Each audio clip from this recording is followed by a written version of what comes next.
Welcome to யூனா vlogs. எல்லாரும் எப்படி இருக்கீங்க? நான் ரொம்ப நல்லா இருக்கேன். நீங்களும் ரொம்ப நல்லா இருக்கீங்கன்னு நினைக்கிறேன். இன்னைக்கு அம்மாவோட ரெசிபி என்ன அப்படின்னு பார்த்தா பொருள் விலங்காய் உருண்டை. பொருள் அப்படி எப்படிமா சொல்லுவாங்க? அதை பொருள் விலங்காய் உருண்டை தான். பொருள் விலங்காய் உருண்டை. ஓகே, அதுக்கு என்னெல்லாம் தேவை, எப்படி பண்ணணும் எல்லாத்தையும் அம்மா சொல்லுவா. அம்மாவுக்கு இன்னைக்கு தொண்டை கட்டிட்டு இருக்கு, வாய்ஸ் கேட்கலன்னா அதை நானும் உங்களுக்கு திருப்பி திருப்பி சொல்றேன். பார்க்கலாமா? வாங்க.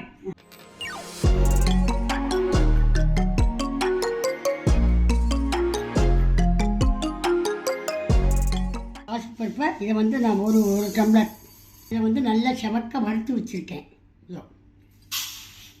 அதே மாதிரி கடலைப்பருப்பு ஒரு டம்ளர், அதையும் நல்லா செவக்க வறுத்துட்டேன். நல்லா கோல்டன் ப்ரௌன், கருகக்கூடாது. ஆமாம், கருகாலைக்கு நல்லா சிம்மில் வச்சு நல்லா வறுக்கணும். சிம்மில் வச்சு. அப்புறம் இது புழுங்கல் அரிசி, இட்லிக்கு ஊற வைக்கிற புழுங்கல் அரிசி, இதையும் நல்லா கலஞ்சிட்டு நல்லா செவக்க புளி அரிசி மாதிரி நல்லா வறுத்து வச்சுக்கேன். அரை டம்ளர். இவ்வளோதான். இப்போ நம்ம எல்லாத்தையும் திரிக்கணும். நல்லா மிக்சியில் நல்லா திரிக்கணும். அடி கனமான பாத்திரம் வச்சு வறுக்கணுமோ? ஆமாம், இலுப்பு சட்டி. ஆமாம், இந்த இலுப்பு சட்டியில் வச்சு நல்லா சிம்மில் வச்சு வறுத்தோன்னாக்க இந்த கலரில் கொஞ்சம் நேரமாகும். நல்லா இது பண்ணி நல்ல வாசனை வரும். நல்லா வறுத்து பொடிச்சுட்டு எந்த அளவு நைஸ் பொடிக்கணுமா எப்படிமா? ஆமாம், இதை வச்சு இதை சலிச்சாலும் கப்பி வரும். இது கண்டிப்பாக சலிக்கணுமா? நம்ம இல்லை கொஞ்சம் நைஸாக அரைச்சி விடலாம். அரைச்சாலும் சரி, நைஸாக அரைச்சி விட்டானாக்கா சலிக்க வேண்டாம். சரி. இல்லை கொஞ்சம் கரகரப்பாக இருந்ததுனாக்கா பொடியாக இருக்கும் மேலே. அதனால இது ஜலிச்சுட்டோம்னாக்கா இவ்வளோ நைஸாக. அடுத்தது கடலைப்பருப்பு. இதை தனித்தனியாக தான் போட்டு அரைக்கணுமா? இல்லை, சேர்த்து போட்டோம்னா இது சட்னமா, அது சட்னம் மசியும், இது லேட்டா மசியும். அதனால தனித்தனியாக அரைச்சிக்கிறது பெஸ்ட்டு.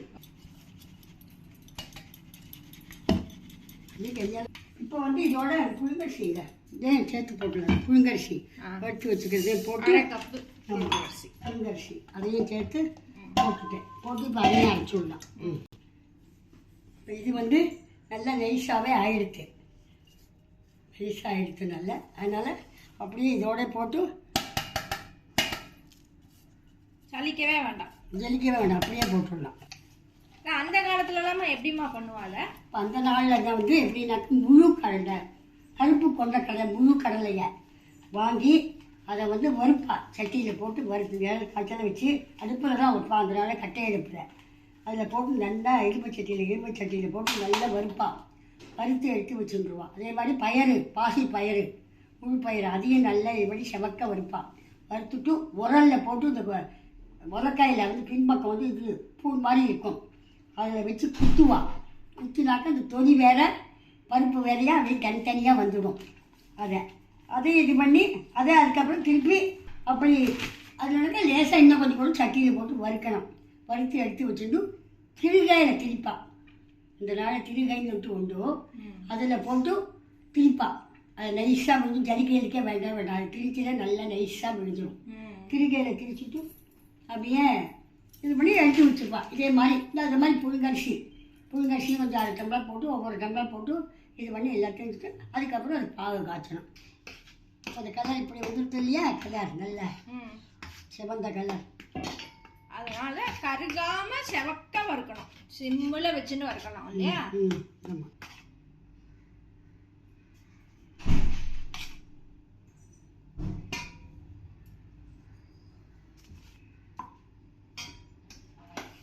இது 3வது டம்ளர் போடுறேன். 3.5 டம்ளர் தான் வந்திருக்கு. 3.5 டம்ளர் வந்திருக்கு. இதை போய் இதை வச்சுட்டு தான் அடுப்பை பற்ற வைக்கிறேன். பற்ற வச்சுட்டு ஒரு டம்ளர் ஜலம் அப்படியே விடுறேன். விட்டுட்டு இப்போ நம்ம பருப்பு எந்த இதில் அளந்தோமோ மாவு, இப்போ 3.5 டம்ளர் மாவு இருந்தது இல்லையா, இப்போ ஒரு டம்ளர் போட்டுட்டோம் வெல்லம். 2 டம்ளர் இப்படி தலையை வச்சு 2 டம்ளர் இருக்குது. 3 டம்ளர் மாவுக்கு 2 டம்ளர் வெல்லம். இந்த அளவு கொதிக்கணுமா? இல்லை, கல் இருக்கணும். வடிய விட்டாச்சு. கல்லை நீக்கி வெள்ளம் வடிய விட்டாச்சு. இந்த வடிகட்டுற ஸ்டெப்பு மட்டும் கண்டிப்பா பண்ணணும் இல்லம்மா? ஆமா, இல்லைன்னா மண்ணு கல்லு எல்லாமே இருக்கும். கரகரம் இது ஆம்பலும் கைக்கு கொஞ்சம் கிளத்தணும். இப்படியே இப்படி சேர்ந்தாட்டு கொஞ்சம் சேரணும். சேர்ந்து அப்படி கையில் ஒட்டின மாதிரி வரும். இன்னும் இதுக்கு வந்து ரொம்ப இது எல்லாம் இது அதிரசத்துக்கு போடுற மாதிரி போடக்கூடாது. ஆமாம், இது வந்து சரி. இந்த பதம் வந்து இப்படி விளையாடுது இல்லையா? ஆமாம், இந்த பதம் ஒரு கம்பி பதம் சொல்லலாமா? ஆமாம், லேஸ் கம்பி. லேஸ் கம்பி. ஆமாம், கையில் எடுத்தா பிசு பிசு பிசுக்குன்னா ஒட்டணும். அவ்வளவுதான், அந்த பதம் தான். அதாவது அடுப்பை மூடி இந்த கிளம்பி போட வேண்டியதான். இது வந்து இதில் வந்து ஒரு 2 ஸ்பூன் நெய் வந்து ஒன்று. எத்தனை முந்திரி எடுத்து வச்சிருக்க? அது இதுக்கு கணிசத்துக்கு ஒரு 2-3 முந்திரி போதும். தேங்காய் முந்திரி போடணும் அவசியம் கிடையாது. நான் சும்மா இப்போ போடுறேன். மெயின் தேங்காய் ஒரு 4 பட்டை இந்த மாதிரி 4 பட்டை தான் போட்டிருக்கேன். ஏன்னா முதல்ல தேங்காயை தான் போடணும். இதில் முதல்ல தேங்காயை போட்டு நல்லா கொஞ்சம் வறுக்கணும். அதெல்லாம் கூட போடலாம். இப்போ போடலாம், இப்போ எல்லாமே போடலாம். அந்த நாளெல்லாம் மெயின் தேங்காய் தான், வேற ஒன்றுமே போட்டுக்க மாட்டோம். குழந்தைகளுக்கு வந்து ஸ்நாக்ஸா கூட இதெல்லாம் கொடுக்கலாம். ஆகாரம். ஆமாம், புரோட்டீன்ங்கறால இதுல எல்லா புரோட்டீனும் இருக்கும். ஆமாம், இந்த மட்டும் போட்டேன். இப்போ அந்த நட்ஸ் எல்லாம் போடுறோமே, அதையும் இந்த மாதிரி நெய்யில வறுத்து தான் போடணும். ஆமாம், பச்சையை போட்டாக்கா சரியா இருக்காது. இந்த மாதிரி இந்த அளவு வறுத்து. ஆமாம், இப்போ அடுப்பு அணைச்சிட்டேன். இது நல்லா அப்படியே கரண்டிலே அப்படி இருந்து செவந்த கலர் வந்துடும். ஓகே, கருகிடக்கூடாது. ஆமாம், இப்போ இதை வந்து இந்த பாகுலேயே அப்படியே பாகு கட்டி ஆகிட்டு பாரு. ஆமாம், இல்லையா? இந்த பாகுலேயே அப்படியே அதை போட்டுடணும். ஓகே, சுக்கு பொடி இதுக்கு வந்து இத்தனை அளவு 1/4 ஸ்பூன் சுக்கு பொடி போடணும். ஒரு 1/2 ஸ்பூன் ஏலக்காய் பொடி. இந்த ஏலக்காய் இதெல்லாம் போட்டிருக்கேன் இல்லையா? அதை அப்படியே நல்லா கிண்டி விட்டுட்டு பாதி மாவை எடுத்து வச்சுட்டு வரேன். எடுத்து வச்சுட்டு பாகை விட்டு பிடிச்சிட்டு அப்படியே போட்டுக்கலாம். ஏன்னா கரெக்டா அளவு வச்சுட்டு இருக்கோம் நம்ம பாகு. இந்த அளவுக்கு பாகவும் இதுவும் வச்சுட்டு இருந்தோம் அப்படின்னா கரெக்டா எப்படி பாதி பாதியா ஆகி பிடிக்க ஆரம்பிச்சிடலாம் இல்லையா? ஆமாம். இந்த பருவம் ஆயிடுச்சா? இந்த ஆயிடுச்சா? இதான் இப்படி இது அப்படியே மணியா சூடோட பிடிச்சிடணுமா?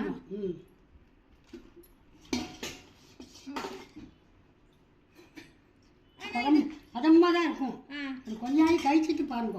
ஓ, பிடிக்கும் போது இந்த மாதிரி பதத்துல தான் இருக்கணும். ரொம்ப கெட்டியா இருக்கக்கூடாது. அப்போ அதுக்கேற்ற மாதிரி பாக விட்டுக்கணும். ஆமாம், ஏன்னா கை சுடும்னா கொஞ்சம் நெய்யை வேணால் தொட்டுக்கலாம். ஓகே, இதுக்கு நெய் ரொம்ப வேண்டவே வேண்டாம். இப்போ இந்த பதம் இருக்கணும். ஆமாம், இந்த பதத்தில் பிடிச்சா தான் அப்படி இந்த மாதிரி பண்ற மாதிரி பாகு விட்டுக்கோங்க. பாதி பாதியா எடுத்து விட்டுருந்தா பாரு. கண்ணாலக்கால் கையாலக்கால் கரெக்டாக இருப்பாரு பாகு.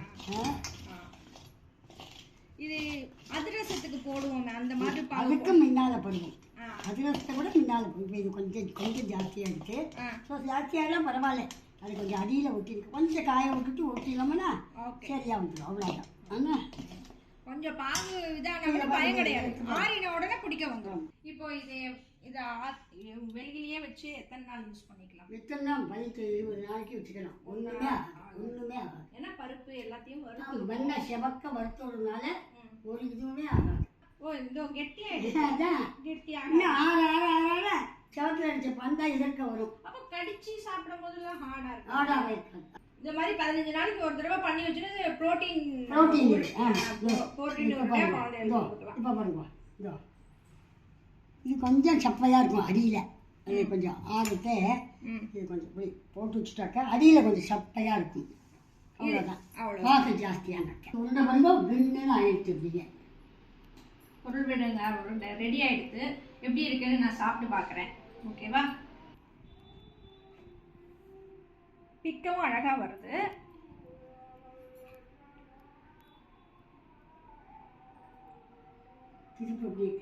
கரெக்டா ரொம்ப முன்னிட்டு இல்ல, கரெக்டா இருக்கு. இந்த மாவுக்கு வந்து திரிப்பு வந்து கரெக்டா இருக்கு. இந்த மாவுல போட்டு இருக்கும். சாப்பிட்றதுக்கு டேஸ்டா இருக்கு. ரொம்ப டேஸ்டா இருக்கு. இது காய காய ஆற ஆற ஆற ஆற கின்னு அப்படி கின்னு ஆயிடும். இதை வந்து 15 நாள் 20 நாள் வெளியிலேயே ஸ்டோர் பண்ணி வச்சுக்கலாம். ஒன்றுமே ஆகாது. ஏன்னா பருப்பெல்லாம் வறுக்கிறா இல்லையா, ஒன்றுமே ஆகாது. டேஸ்ட்டு சூப்பராக இருக்குது. எல்லாரும் இதை பண்ணி பார்த்துட்டு ட்ரை பண்ணி பார்த்துட்டு எப்படி இருக்குன்னு சொல்லிட்டு சொல்லுங்கள். அம்மாவுக்கு வந்து இன்னும் நிறைய பண்ணி காமிக்கணுங்கிற ஆர்வத்தில் இருக்கா. அது உங்களோட கமெண்ட்ஸு உங்களோட லைக்கை பொறுத்து இருக்குது. ஒரு வீடியோவில் பார்க்கலாம். பாய்.